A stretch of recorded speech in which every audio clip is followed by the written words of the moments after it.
Assalamualaikum warahmatullahi wabarakatuh. Waalaikumsalam warahmatullahi wabarakatuh. Bertemu lagi dengan saya Muhammad Yusuf dari DPD Gelora Kabupaten Bogor, bidang media. Hari ini saya bersama Kang Lukman Hakim. Ya. Kang Lukman Hakim sendiri di DPD Gelora Kabupaten Bogor menjabat sebagai apa ya? Oke, alhamdulillah saya ucapkan terima kasih ya kepada Kang Aboy ya, Kang Aboy di channelnya ya, di channel Kang Aboy yang hari ini mengundang saya di tengah rintik-rintik hujan ini Kang Aboy, di udara yang sangat dingin ya. Nah, tapi tidak mengurangi semangat saya sebagai pemuda ya di dalam menjadi agent of change atau agen perubahan ya, untuk kedepannya ya. Oke, saya pribadi atau saya sendiri alhamdulillah diberikan amanah dari teman-teman ya untuk menempati posisi sebagai ketua bidang pemenangan pemilu ya, di DPD Partai Gelora Indonesia Kabupaten Bogor.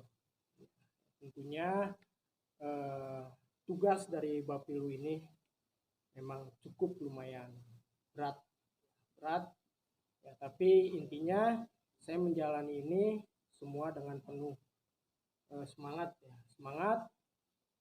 tanpa ada keraguan untuk melangkah sedikit pun ya.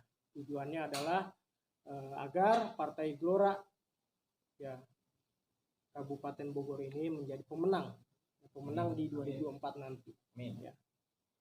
Oke, itu mungkin Kang Aboy. Kang Lukman sebagai Bapilu ya? Ya, ketua Bapilu. Untuk yang belum tahu nih, emang tugas Bapilu itu apa aja sih Kang? Selain badan pemenangan yang masyarakat tahu kan Bapilu itu singkatan dari Badan Pemenangan Pemilu ya. Ya otomatis bidang pemenangan pemilu. Otomatis masalah pemilu. Ya. Nah mungkin di sini lebih bisa dijelaskan lebih detail tugas utama dari Bapilu itu apa aja. Oke, sebetulnya tugas utama dari Bapilu ini sebetulnya sebagai ujung tombak suatu partai. Karena tujuan dari partai politik sendiri itu kan mendapatkan kemenangan ya. Target dari partai politik itu tujuannya adalah kemenangan dan kekuasaan. Ya tentunya Bapilu ini menjadi ujung tombak dari partai politik tersebut ya, di Gelora maupun di partai politik yang lainnya ya, di mana Bapilu ini adalah sebagai bisa disebut sebagai konseptor juga ataupun bisa disebut juga sebagai eksekutor ya, di mana sebetulnya ide-ide dari seorang Bapilu ini ya memang harus tepat, cermat di dalam melihat kondisi di lapangan seperti apa yang nanti tujuannya adalah dikonversikan untuk menjadi suara ya. Jadi seorang Bapilu ini harus cermat melihat dari semua sisi ya,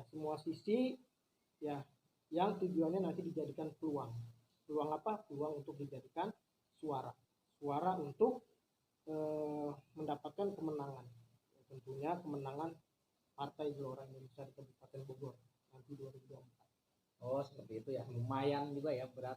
Kendalanya apa aja selama menjadi ketua Bapilu ini? Kalau kendala yang saya rasakan saat ini ya, karena memang Kabupaten Bogor ini kan salah satu kabupaten yang sangat luas, di mana Kabupaten Bogor ini ya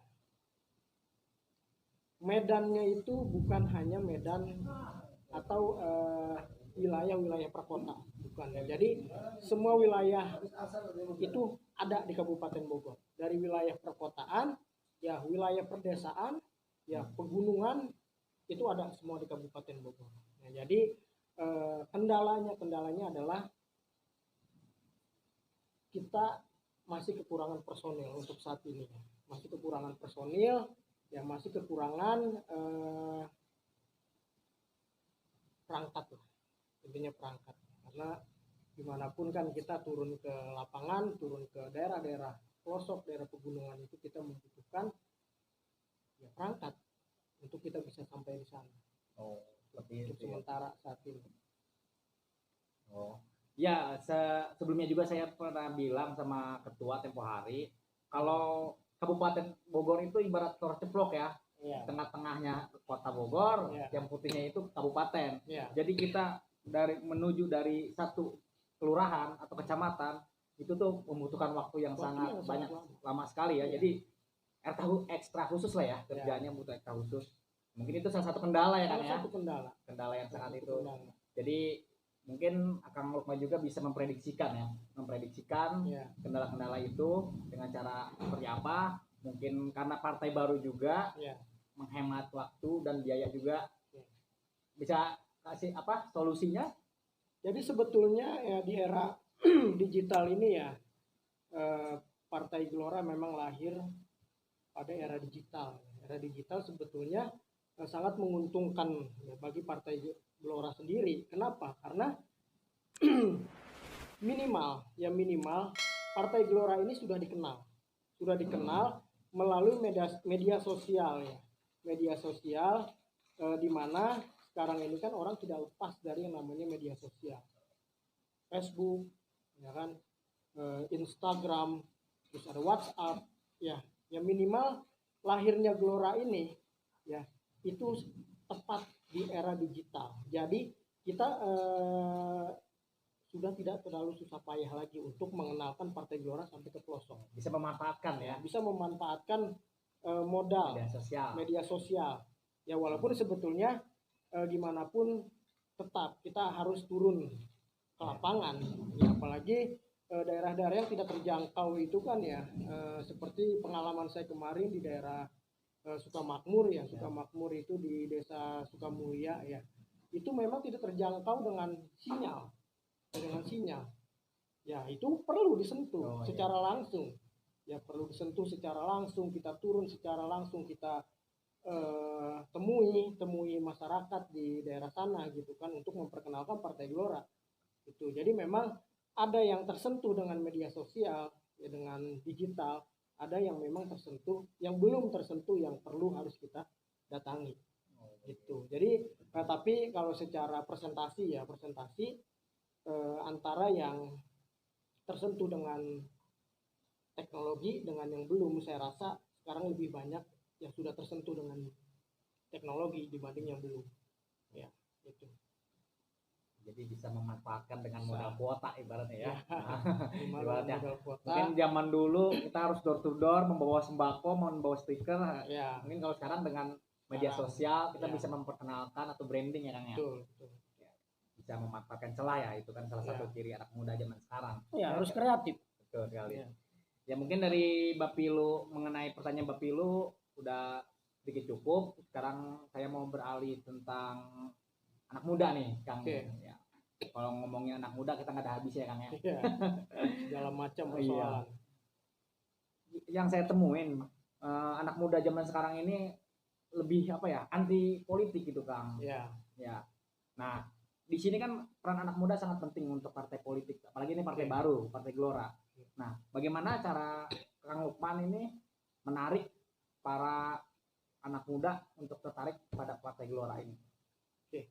Ya, jadi sebetulnya ya sebelum kita ke arah sana ya, kita harus flashback ke belakang. Nah, sebetulnya merdekanya bangsa ini kan tidak lepas dari peran para pemuda.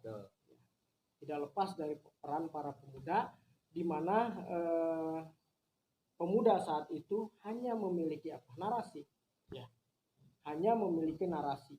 Kapan itu terjadi?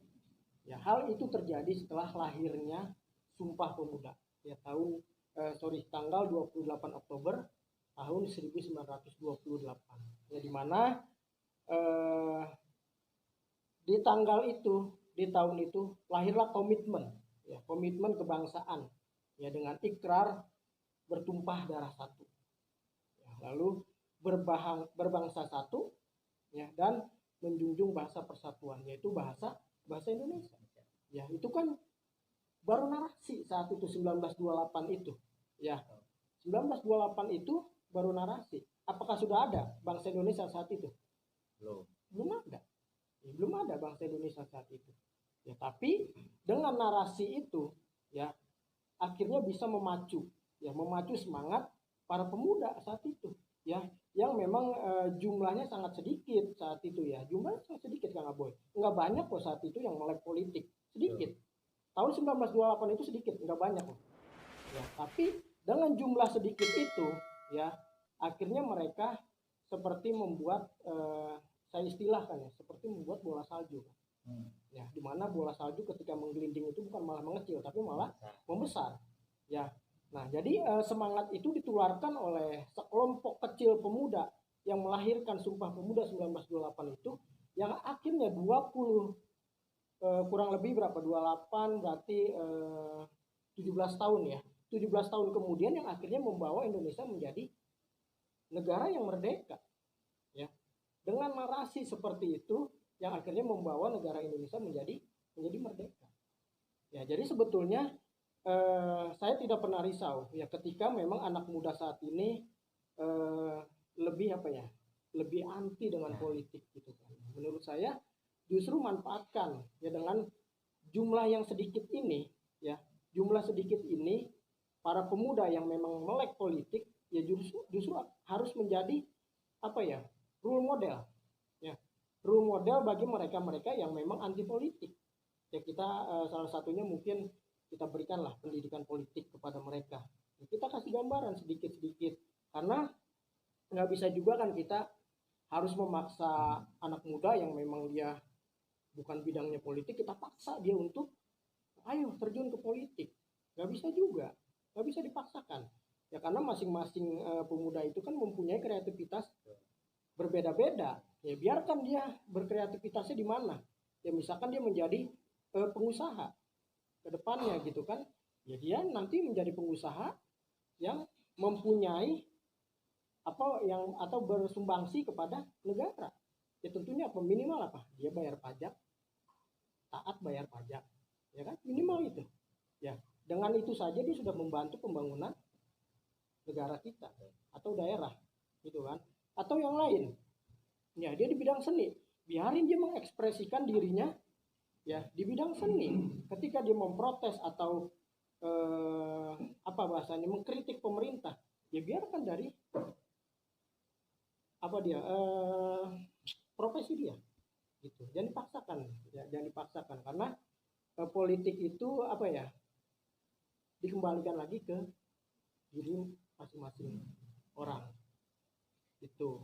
Jadi menurut saya sih dibiarkan ya, maksudnya jangan takut ya dengan jumlah pemuda yang melek politik saat ini, ya justru itu jangan dikhawatirkan. Insya Allah dengan berjalannya waktu ya semua pemuda ini akan melek politik. Ya, kita nggak bisa juga bilang saat ini pemuda ini banyak yang nggak suka politik atau benci politik. Justru anak-anak muda sekarang ini sangat berperan aktif loh. Dia di dalam hal politik, ya, mengkritik di media sosial dengan menggunakan TikTok, ya kan? Sedang mengkritik, viral iya, apa, mengkritik apa melalui mural, ya, itu kan seni graffiti kan? Ya, jadi jangan dipaksakan mereka untuk apa ya, jadi diri orang lain. Jadikan apa, biarkan mereka menjadi dirinya sendiri.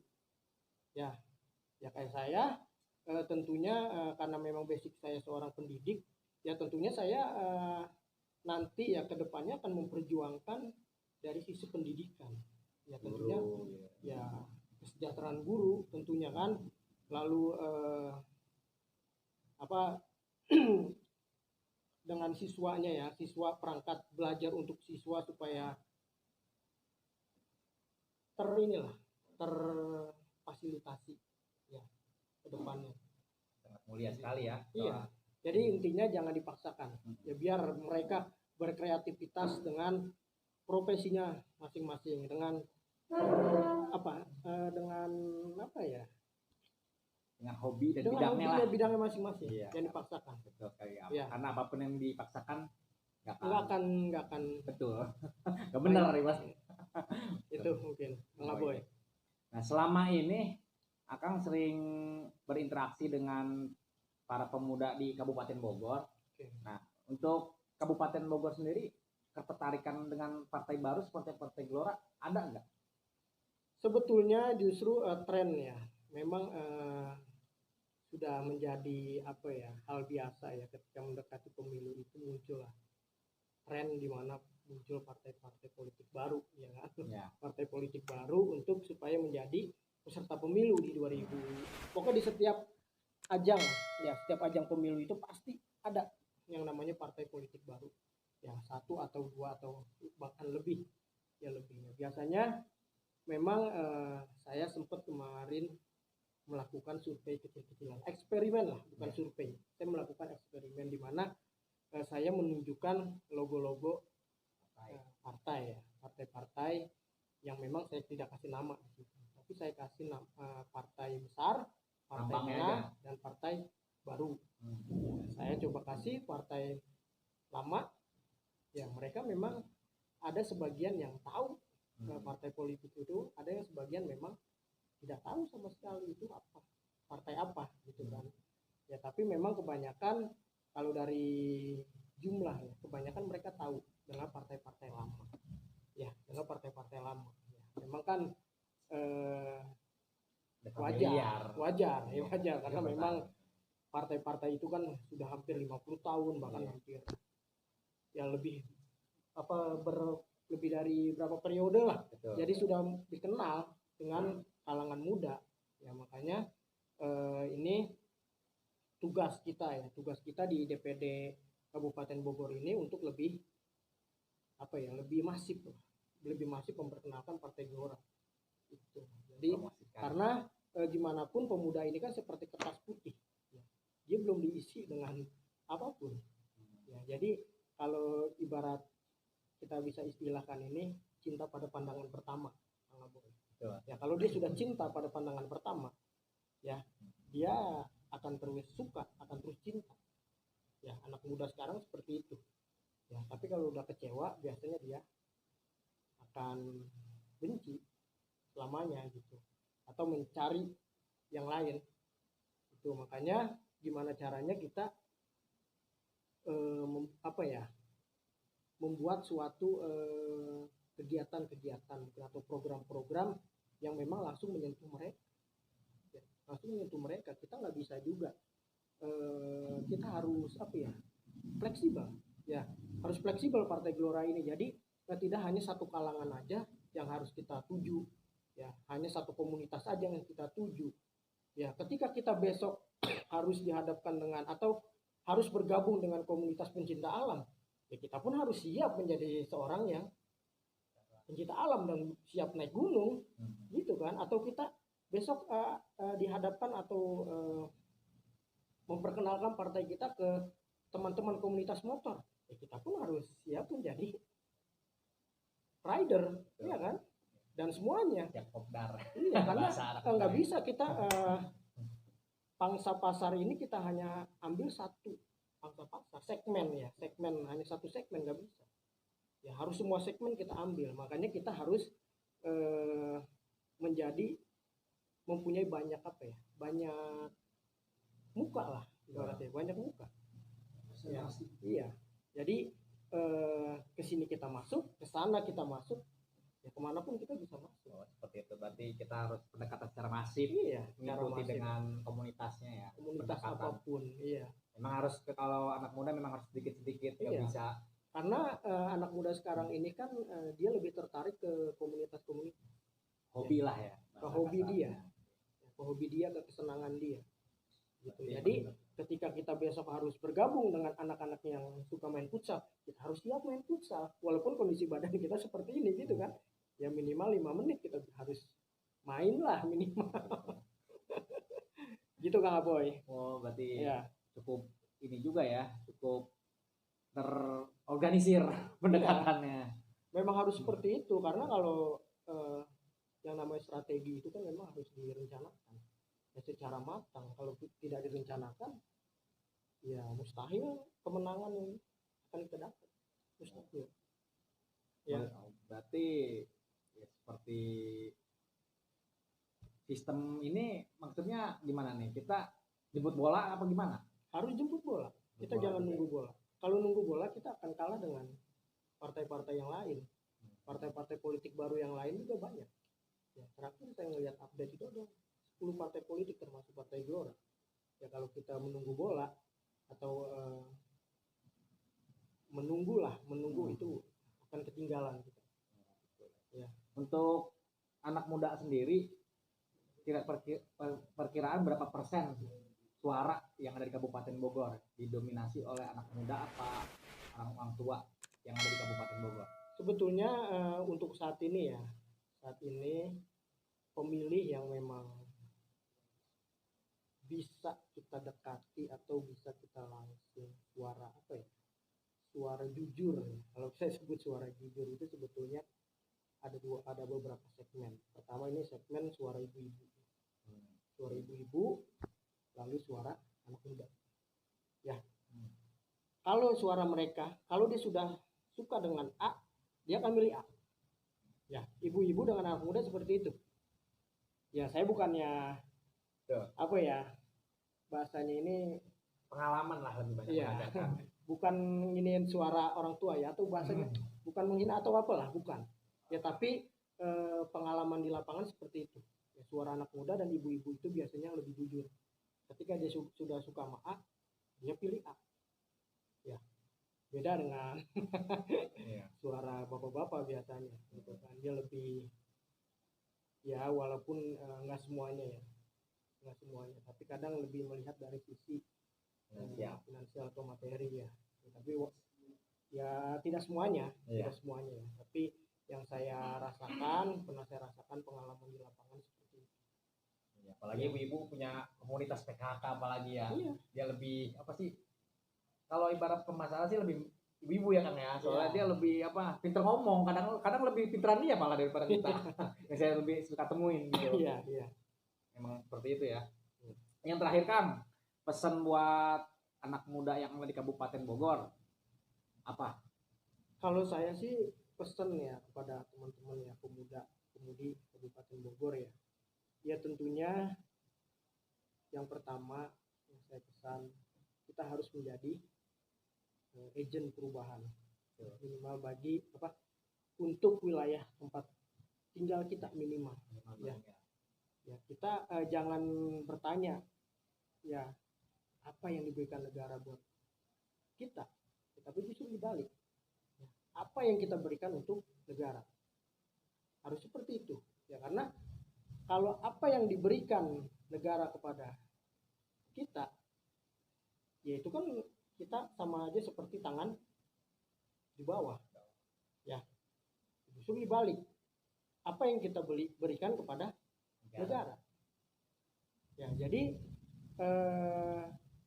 pemuda ini bisa mengambil peran dimanapun ya, yang menjadi pemimpin dimanapun ya, dari tingkat rendah maupun tingkat teratas ya, karena dalam sejarah pun tidak bisa dilupakan ya bahwa peran pemuda itu sangat luar biasa untuk memerdekakan bangsa ini ya. Kalau tidak ada pemuda ya Allah ya kembali lagi atas izin Allah kan kita merdeka ya melalui semangat para pemuda ya, karena pemuda masih memiliki segala macam potensi yang ada di dirinya ya, pemikirannya masih kuat, tenaga masih kuat, semua masih kuat ya. Beda hal yang sudah generasi tua ya, yang ada di pikirannya mungkin ya bukan buat negara lagi, buat ya, lebih ke akhirat. lebih ke lebih ke keluarga mungkin ya, kan lebih seperti itu. Iya ya, intinya terus kejar ya, maksudnya karena saya basicnya pendidikan, jangan putus di pendidikan ya. Jangan berbicara uang dari mana ketika kita ingin bersekolah lebih tinggi lagi, jangan. Ketika kita ada niat ya, ada kemauan, insya Allah pasti ada jalan. Hal yang utama, hal yang harus dikejar utama adalah pendidikan ya, pendidikan minimal 12 tahun ya, sesuai program pemerintah ya. Kalau memang besok ada kesempatan untuk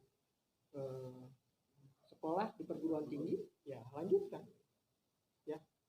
apalagi Kabupaten Bogor ini kabupaten yang sangat luar biasa ya menjadi penyangga ibu kota, ya moto atau tujuan dari Kabupaten Bogor ini menjadi kabupaten termaju di Indonesia. Ya maka perlu SDM yang berkualitas. Ya kalau tidak berkualitas, ya hayalan kita untuk menuju itu. Itu Kang Aboy. Oh. Mungkin itu ya pesan Kang Lukman sebagai Ketua Bapilu DPD Gelora Kabupaten Bogor. Terima kasih untuk acaranya, untuk mengisi acaranya. Ya, semoga lain kali kita bisa berbincang lagi. Ya, terima kasih banyak Kang Lukman untuk waktunya. Terima kasih. Jadi demikian acara hari ini, wawancara di sore hari. Saya dari mewakili media dari Gelora Kabupaten Bogor mengucapkan terima kasih. Wassalamualaikum warahmatullahi wabarakatuh. Ini tamparan keras dari sang penguasa. Hukum beralih fungsi jadi remote kuasa. Kaum lemah dibuat patuh secara paksa, sementara orang dalam menari leluasa. Tamatan SD dan mantan narapidana diperbolehkan berebut kursi pilkada. Susun undang-undang tapi tak sesuai porsi, ditunggangi oleh asing untuk bisa investasi. Rakyat turun aksi menuntut keadilan, dihadang pasukan hingga bakar bangunan. Investor lalu lalang mencuri dan menambang, penguasa beri akses, mereka bakar hutan. Sudah digaji tinggi, di rapat masih tidur, saat banyak orang yang gak punya tempat tidur. Perjalanan dinas mereka anggap lagi libur, berpesta dengan anggur lalu nyari teman tidur. Mereka omnivora, pemakan segalanya, usulkan peraturan yang melindungi katanya. Negara kita penganut demokrasi, rasanya berpindah jadi oligarki. Awas, awas, awas, ada impostor, bermuka dua aslinya koruptor. Buat gerakan mosi tidak percaya, karena yang asli pasti ada badaknya.